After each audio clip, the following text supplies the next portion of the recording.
bem-vindo ao canal Drogas e Sociedade. Eu me chamo Gleuda Apolinário. Esse canal tem a intenção de fazer uma discussão e debate na área de políticas sobre drogas. E hoje aqui eu estou com uma convidada muito especial, uma pessoa que eu admiro muito, uma amiga, uma parceira que eu conheci na vida pública e passei a cada dia mais ter admiração por ela, que é a Soninha Francini. Tudo bom, Soninha? Tudo bom, Gleuda Apolinário, que eu queria para minha secretária adjunta, mas... tem coisas que o destino não explica, né? Mas se explica, talvez eu não fosse vereadora hoje, que é uma coisa que eu amo muito, gosto muito de ser vereadora, se fosse você a minha secretária adjunta. Acontece. Mas Soninha, a gente nunca vai se distanciar, independente das funções, dos cargos que a gente ocupe, né? Eu acho que o trabalho ele é acima de tudo isso, né? Nossa missão, né? É isso aí, muito bom. Bom, Soninha, eu queria já começar falando sobre isso, né? Você esteve à frente um período na Secretaria Municipal de Assistência Social, né? E um dos grandes desafios que você acabou enfrentando ali, fora outros, né, que a gente deixa à parte, né, mas os grandes desafios de verdade que você acabou enfrentando ali foi a questão da situação de população de rua, mas também foi a questão das cenas de uso, cracolândias e tal. E como aqui o canal é Droga e Sociedade, eu estou fazendo um debate assim, dentro dessa questão da gestão pública, né? Quais são os desafios da gestão pública e por que é tão difícil, né, a gente falar desse assunto e por que é tão difícil a gente implantar políticas públicas nessa área. Eu queria que você falasse um pouco como foi a sua vivência e os seus desafios e o que você diria para nós, assim, olha, que caminhos que a gente pode pensar ou tentar perseguir aqui ao longo dessas novas jornadas que teremos, né? Bom, você como é alguém do ramo, você usou mais de uma vez aí a palavra difícil. Um dos piores erros que a gente comete é achar que pode ser fácil. Que pode ser fácil você lidar com uma pessoa que faça uso nocivo de uma droga ou que tenha dependência do que quer que seja, de jogo, é super complexo. Envolve uma família inteira, envolve uma vizinhança inteira. Você lidar com dezenas de pessoas nessa condição, com milhares de pessoas não tem como ser fácil. Então, esse é um dos primeiros erros que a gente comete. Agora, pensando assim um pouco, né, historicamente, a gente, nos últimos anos, consolidou um entendimento muito bom, que é o seguinte, questão de droga não é só de segurança pública, polícia, repressão. Questão de droga é uma questão de saúde. Perfeito. Aí vem o novo problema, né? O nó, né? Porque aí... E essa saúde, né? A gente acabou entrando num conflito, para variar, ideológico, polarizado, como se houvesse duas alternativas. A alternativa da internação e abstinência versus a alternativa da redução de danos, quer dizer, com um uso menos intensivo, com menos... E assim, não existem essas duas alternativas apenas no mundo, elas não são necessariamente excludentes, elas não devem, mas de maneira alguma, ser impostas a todas as pessoas. Cada pessoa tem que ter o seu projeto terapêutico singular. E o que é bom é que a gente não precisa inventar isso. Isso também já está dito. Sim. As pessoas que se apropriam de uma das versões. E aí tem um problema muito sério, que é qual é o indicador que você usa para dizer que uma política funciona ou não funciona. Então, quem é contra a internação vai dizer o seguinte, como se pudesse, assim, como assim ser contra a internação? A internação é um recurso terapêutico, que não é a gente que decide, não é o prefeito, não é a polícia, né? Mas tá, ok. As pessoas que são contra a possibilidade de internação, ainda que seja voluntária, né? Elas usam como exemplo do fracasso o seguinte, olha lá, o cara foi internado 10 vezes, esse negócio não funciona. Então, começa o erro de você achar que tem que ser um sucesso infalível, o que quer que seja. A pessoa foi internada, se ela saiu e lá para diante ela foi internada de novo, isso prova que a política está errada, que a política fracassou ou que a pessoa fracassou, né? Também tem essa leitura. E aí vem quem é contra a redução de danos, vai dizer a mesma coisa. Olha lá, isso é um sucesso de política? Olha lá, o cara começou a trabalhar, pegou o dinheiro e foi na biqueira fumar pedra. Então, assim, as duas que não são as únicas duas políticas, mas, assim, os vários recursos terapêuticos disponíveis, interna, desinterna, né? Desintoxica, comunidade terapêutica, ayahuasca, oração, trabalho, seja lá o que for. Tudo isso faz parte de uma trajetória, cada pessoa terá né, as suas buscas, os seus caminhos. Eu já ajudei, já acudi morador de rua, ainda como trabalho voluntário, que falava assim para mim: eu quero me internar, mas eu não quero rezar, eu quero remédio. E vai ter outro que vai dizer assim: eu não quero remédio, eu não quero ficar chapado, grogue, babando de remédio. Eu rezo, eu faço, né, eu vou carpir o terreno. É um jeito meio jocoso de falar, mas é isso, né? Pessoa, assim como existem muitas formas de perder peso, muitas formas de fazer atividade física, né, e combater o sedentarismo, meu Deus do céu, existem em saúde muitos recursos diferentes para pessoas diferentes. Então, acho que isso também a gente já está superando um pouco aquela fase boba, né, do A versus B. Mas aí veio o que era uma bandeira minha quando eu fui secretária municipal, que é o seguinte: tá faltando assistência social nessa mistura. Tá faltando muito mais assistência social nessa mistura, porque a saúde sozinha também não dá conta. É lógico que não. E se você acha que a pessoa sai desintoxicada, passa na comunidade terapêutica, sai reabilitada, reinserida, volta para a família e vai dar tudo certo, meu irmão, não vai dar tudo certo. Não é assim. Não é assim. Não é uma formulazinha, né? De uma forminha que não é. É difícil com álcool. É difícil com álcool. Você vai num casamento, tá todo mundo bebendo e vão falar: vai um negocinho assim não vai te fazer mal nenhum. Então, a assistência social, e eu estou falando de quem tem família, teto, emprego, diploma, mas pensa então no pessoal que está na cena de uso, que talvez já tenha tido tudo isso um dia e já não tem mais faz tempo, ou nunca tenha tido nada disso. Nunca tenha tido um teto, uma família compreensiva, acolhedora, né? Sai da internação, sai da comunidade terapêutica e, beleza, está encaminhado, vai frequentar o CAPS de boa, super pontual, toda quarta-feira, 8 da noite. Não é assim! Não é. Então, a assistência social, com tudo que ela inclui de acolhimento e de convívio, né? Nas duas dimensões, a proteção, a gente também na assistência tem essa divisão assim, né? Proteção básica, proteção especial. Mas é nessa mistura das duas que a gente precisa estar muito mais presente. Então, tem que ter os espaços de porta aberta, de convívio, super saudáveis, acolhedores, de baixa exigência, para as pessoas que estão no processo, para que elas tenham um lugar para onde elas possam ir, tirar uma soneca, se for o caso, depois do almoço, tomar um banho, encontrar outras pessoas, cozinhar alguma coisa, enfim. Então, Sim. Tem que ter um espaço de convívio, que é o que normalmente na assistência social a gente pensa mais na proteção básica, e tem que ter o espaço de acolhimento, né, que é o lugar para chamar de seu dormitório, pode ser coletivo, compartilhado, é bom que seja, inclusive, mas em condições um pouco melhores do que o albergue para 200, que é um outro modelo também que a gente tem que superar. Então, assim, e mesmo vindo o trabalho, que bom, tomara que venha ao longo do processo, no final do processo, final não é final, né? Mas também esse trabalho tem que ser assistido de verdade, né? Um erro do trabalho novo era achar que se a pessoa está super feliz, realizada, com a autoestima lá em cima, vestindo o uniforme dela, orgulhosa do crachá, que pronto, ela não vai mais ter dificuldade nenhuma.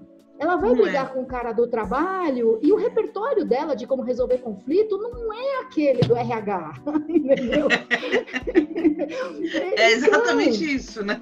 Então, falta essa assistência mais próxima ao longo de um trajeto que pode passar por internação, por redução de dano, por abstinência, por grupo de ajuda mútua, por comunidade terapêutica, mas cadê a assistência social ao longo disso tudo? Para o convívio, para a reorganização e para o acolhimento. Então, falta essa presença maior. Eu acho Agora, que Soninha, você colocou essa questão da política de assistência social e eu também vou falar aqui um pouco da minha experiência, que foi exatamente, assim, eu diria ser o grande conflito na área da política sobre drogas foi entrar a política setorial, que aí seria um setor, né, de uma política social, que é a assistência social, a reconhecer que política sobre drogas também faz parte do seu cardápio de políticas públicas, né? E isso, acho que foi uma das grandes barreiras que você conseguiu romper na cidade, principalmente. Eu também no estado enfrentei muito essa barreira, né? Dizendo, não, política de drogas é área de saúde, não tem nada a ver com a gente, né? E fala, não, tem tudo a ver com a gente, né? Tudo. E isso acho que você, de uma certa forma, plantou a sementinha dizendo assim, olha, gente, a assistência social tem um papel aqui, né? A gente só basta agora entender o papel e começar a cumprir esse papel, né? Não plantei, né, Gleuda? Porque você mesma já estava lá fazendo isso, mas eu reguei. Eu reguei a semente. E Sori, eu queria que você falasse também dessa questão do desafio da população de rua, porque também é uma outra coisa também que a gente tem muito preconceito social, né? Que fala, toda a população de rua é usuário de drogas, então toda a população de rua precisa de tratamento. E a gente, na vivência que a gente tem disso, a gente fala, gente, não é isso. Claro, você tem a facilidade, você tem os agravos, você tem, claro, as incidências, mas eu não posso dizer que população de rua é igual usuário de drogas, né? Claro, você pode até ter, mas eu não posso dizer que isso é a mesma coisa, porque não é, né? E você, de uma certa forma, tentou também, né, no seu período da gestão, mostrar que precisa ter uma política de população de rua diferenciada para lidar com essa população também, né? Eu também acho que faltam elementos da proteção básica da assistência social na atenção à população em situação de rua, que é, por exemplo, o bendito do convívio, né? Na proteção básica, a gente valoriza, tem gente até que critica, essa perspectiva é muito familista, mas na proteção básica a gente fala muito em família, mas a gente reconhece que família é um monte de coisa diferente. Tem tudo quanto é tipo de família. O IBGE, no censo, ele reconhece um domicílio como composto assim, assado, ligação lateral, vertical, colateral. Então, o nosso conceito de família, ele é bastante ampliado. E a assistência social lida bem com isso. Quando passa para proteção especial para a população em situação de rua, parece que a gente está falando de indivíduos. Então, você tem 800 homens e 200 mulheres. Não, você tem 100 casais, você tem 3 grupos de adultos com 2 crianças. Não existe essa divisão artificial do censo da Pop Rua e dos serviços da Pop Rua. Indivíduos recortados, segmentados, enquadrados e separados uns dos outros. Então, como se eles surgissem do nada sozinhos, né? Então, aí se analisa o censo e fala, precisamos criar 80% de vagas para homens. Mas esses homens, uns 100 deles, vivem sozinhos. Os outros estão em grupo, estão com essa família expandida. Eles têm ali os laços de convivência, de relacionamento. Um vai catar latinha, o outro fica olhando a barraca, e namora, e separa, e um olha o filho do outro, e a mãe... E a gente não leva isso em conta na política para a população em situação de rua. Então, também a gente precisa produzir serviços de acolhimento para a Pop Rua que não tratem como se fossem aluninhos de um colégio interno que não tem vínculo social. Aliás, vínculo é uma coisa tão preciosa na assistência social, e a gente está falando de pessoas que tiveram os vínculos quebrados. É verdade, por isso que elas estão na proteção especial. Mas, gente, elas construíram novos vínculos. E aí a gente vai e quer romper esses vínculos novos que elas construíram na rua, por meio da convivência, do trabalho, da camaradagem, que não são vínculos perfeitos, como o da família também não é, de família nenhuma, né? Também brigam, quebra o pau, ok, mas você vai pegar o vínculo novo construído numa condição adversa, ferrada, aí você pega e rompe ele de novo a pretexto de um acolhimento em assistência social. Então, não. O nosso modelo de acolhimento tem que ser completamente diferente desse albergue masculino, das 4 às 6, tem que ser uma coisa muito mais próxima de uma convivência coletiva, de um domicílio, de uma república, ou em caráter emergencial, como a gente começou a discutir, um camping que pode preservar essa casinha, esse núcleo. Algumas cidades em outros países já fizeram isso, né? E esse convívio em aldeia, que é como eles acabam se organizando na rua, né? E claro, muito mais atenção durante o dia. Não é só abordagem, não é só para ver onde eles vão dormir. Oi, você não quer ir dormir? Oi, você não quer ir pro albergue? A gente tem que oferecer, assim, eu sinto muita falta das tendas que a Alda Marco Antônio criou na cidade. que era esse lugar de baixa exigência, pode vir. Eu ia na tenda Boracéia assistir jogo da Champions League com os maloqueiros, adorava ver Champions League no Boracéia, ou cantar na máquina de karaokê que alguém doou, sabe? Porque a tenda era isso, era um lugar de entrar e sair, de ficar e de fazer atividades ou de não fazer atividades. Claro que no fim o espaço foi se degradando e isso. Não, as pessoas, inclusive, iam lá para lavar suas roupas também, né, Soninha? Sim. Tinha uma questão também de outras atividades. Que o próprio... Sentar, ler, escrever, usar o computador, passar no psicólogo, passar no assistente social. Sim, mas elas também podiam ir para tirar uma sonequinha durante o dia. Aí a gente não quer que as pessoas durmam na calçada, né? Elas passam a noite sobressaltadas ou elas estão deprimidas. A gente não quer que elas durmam, mas a gente não oferece nenhuma rede para ela tirar uma soneca durante o dia ou durante a noite. Então, esse outro tipo de atenção também, que não é só a cama, parece que a política para Pop Rua ofereceu uma cama, um leito. Não, né? Mas um espaço de convivência protegido, leitos. Né? Espaços para estar, para ficar, para estudar, para escrever, para conversar com os amigos, para comer sentado numa mesa, né, com talheres, poder lavar a mão antes e depois. Isso a gente ainda deixa muito a desejar. Tá, muito bom. Ô, Soninha, agora eu vou entrar num outro assunto com você, porque acho que é importante a gente tocar nesse ponto, pelo momento do cenário que a gente está vivendo, o debate nacional, que é a questão de uma PL chamada PL 399, que fala sobre a questão da regulação do plantio da maconha para extração da sua substância, o canabidiol, que é uma questão medicinal, né? E eu queria que você falasse um pouco sobre isso, porque você faz parte do fórum, né, municipal que discute a questão da maconha medicinal, do canabidiol, e esse debate está acontecendo no cenário nacional, né? Eu já conversei com algumas pessoas aqui prós, né, a PL 399, contra a PL 399, e cada um dando seus argumentos, seus fundamentos do porquê sim, do porquê não. Mas eu diria assim, resumidamente, quem é contra, não é contra a questão do canabidiol enquanto processo medicinal para tratamento de doenças raras, mas é contra uma PL que tem, como é que é a expressão que eles usaram? Que tem uma expressão que é cavalo de Troia, né? Que é como se fosse um cavalo de Troia para legalização da maconha no país, né? Eu sei que você tem todo um ativismo nessa causa, mas eu queria que você falasse aqui para as pessoas exatamente para desmistificar esse assunto, né? Eu acho que era importante a gente ouvir e cada um vai chegar às suas conclusões, vai ter as suas opiniões, mas eu acho que o canal também poderia servir para que as pessoas fossem melhor bem informadas de todos os lados, mas fossem melhor bem informadas nesse assunto. Eu queria que você falasse sobre isso com a gente também. Exatamente. É legal pensar que assim, esse receio de que seja um cavalo de Troia. Cavalo de Troia, é sinônimo. Não foi eu que inventei essa palavra, não, viu, Sonia? Que eu ouvi. Eu sei. A gente tem ouvido, né? A gente tem ouvido isso.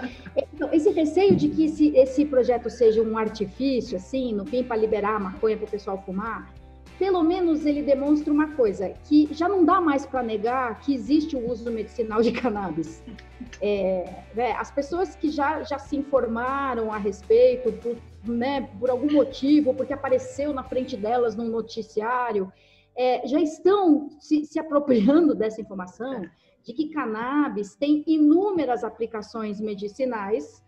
Não é para menos que a Anvisa já reconhece isso. A Agência Nacional de Vigilância Sanitária já autoriza que determinados profissionais médicos receitem medicamento à base de cannabis para determinadas doenças. Então é uma coisa meio maluca também, porque não é a Agência de Vigilância Sanitária quem tem que dizer para o médico para qual doença ele pode receitar um determinado remédio. Mas o fato é que já tem esse reconhecimento, já tem farta comprovação científica, você já tem o general Vilas Boas dizendo é um absurdo que maconha para uso medicinal continue sendo proibida. É uma coisa, ele não diz absurdo, mas ele diz hipocrisia, é uma hipocrisia. Então, que bom, pelo menos isso já está claro, as pessoas precisam saber disso com muita segurança. Não é invenção de maconheiro, é totalmente comprovado cientificamente, e não mas isso foi lá só no Canadá, não, foi lá só em Israel, não, em inúmeros países do mundo, naquelas revistas científicas em que um cientista verifica o resultado do trabalho do outro para ver se não tem nenhuma fraude e tal.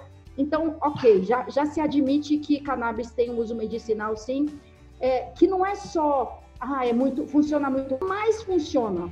Tanto é que uma das condições para usar cannabis é o tal do uso compassivo, né? Olha, depois que você já testou tudo e não deu certo, tá bom, vai, pode tentar cannabis. Quando os médicos já sabiam, desde o começo, você podia ter evitado aquele sofrimento todo se usasse a medicação. Bom, mas então se a Anvisa já autorizou, já reconheceu, por que a gente fica querendo, por exemplo, que as pessoas possam plantar em casa? Porque é absurdamente proibitivo. Porque esse é o ponto número 1. É caríssimo. Ah, olha, beleza, pode importar canabidiol. É caro. Esse é um ponto.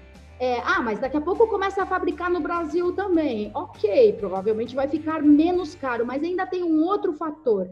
Por características típicas do canabidiol, e por favor, ninguém acredite só na minha palavra, estudem com os tudo que existem, mas ele tem uma coisa chamada efeito, efeito comitiva. Acho que é essa palavra, entourage effect, sei lá. Que assim, o canabidiol, ele é composto por muitos princípios ativos diferentes. Aliás, a cannabis tem o CBD e tem o THC, e dependendo da planta, dependendo de quanto de THC com quanto de CBD, CBD 1, 2, 3, 4, 5, 9, dependendo da combinação dos fatores, ela é muito melhor quanto à eficácia para um caso ou para outro. E quando você faz o cultivo, você mesmo, e é uma coisa complicadíssima o cultivo, porque não é para fumar, não é para tacar fogo na florzinha e tirar um barato. É complicadíssima a dosagem, é uma coisa de gotinha assim. Mas quando você tem a planta certa, super controlada, você sabe extrair sobre ser ou não. Então, assim, tem isso. Por quê? Porque plantar não é só porque é mais barato também. Porque tem essa característica da planta que não é... Assim, quando o laboratório extrai um princípio ativo e fabrica o remédio com aquele princípio ativo, ele não está fazendo o melhor uso possível da planta.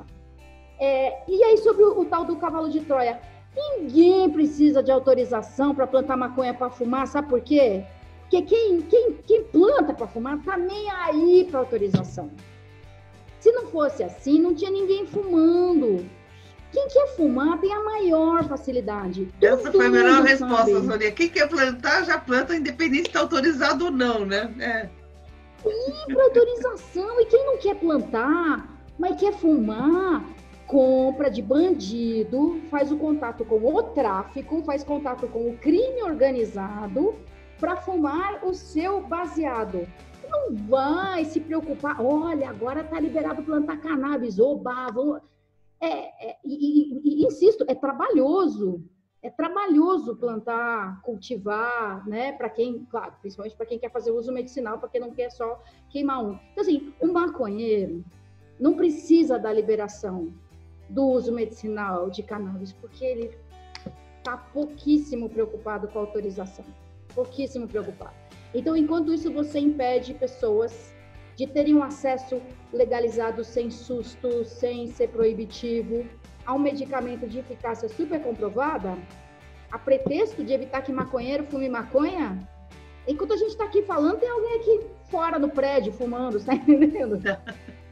Não, gente, esse é o cavalo de Troia mais desnecessário do mundo. Precisa. Quem quer fumar, fuma. Não precisa desse trabalho todo, dessa autorização legislativa, não precisa. Não, Soninha, muito bom. Foi a melhor explicação que eu ouvi até agora. Né? Tipo, quer fumar, fuma, né?